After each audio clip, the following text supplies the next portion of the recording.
ఈ దొంగతనం అనేది సుత ఒక కళ. అది అందరికీ రాదు. దొంగతనం చేయాలంటే చాలా గుండె ధైర్యం కావాలి. సైన్మాలో చూస్తాం కదా, చీకటిలో రావాలి, ఎవ్వరికి కనబడకుండా సాటుగా తిరగాలి.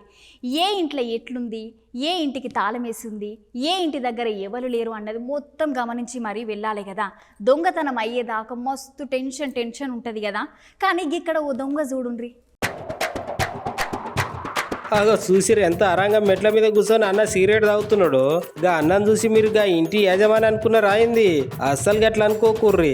ఎందుకంటే గాయన ఇంటికి వచ్చిన గా ఇంటి అయినా కాదు, వాళ్ళ చుట్టపోడు కాదు. వాళ్ళ గా ఇంట్లో కన్నం వేయడానికి వచ్చిన దొంగతనానికి వచ్చి సుత ఎంత అరంగా ఉన్నాడు చూసిర్రా. ఈ ముచ్చట ఏడ జరిగిందంటే వికారాబాద్ జిల్లా తాండూరులో జరిగిందంట.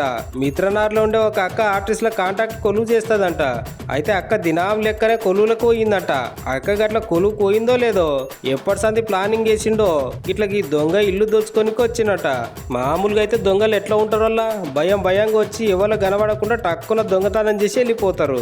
కానీ ఇక్కడికి దొంగ చూడుర్రి, పోయి చేసే పని ఏముంది, దోచుకొని పోడే కదా అన్నట్టు నిమ్మలంగా కూర్చొని సిగరెట్ తాగి ఇక వచ్చిన పని కానిద్దాం అన్నట్టు అక్క ఇంట్లో దగ్గర 30,000 రూపాయలు ఇంకా 3 తులాల బంగారం పట్టుకొని పరారైందట.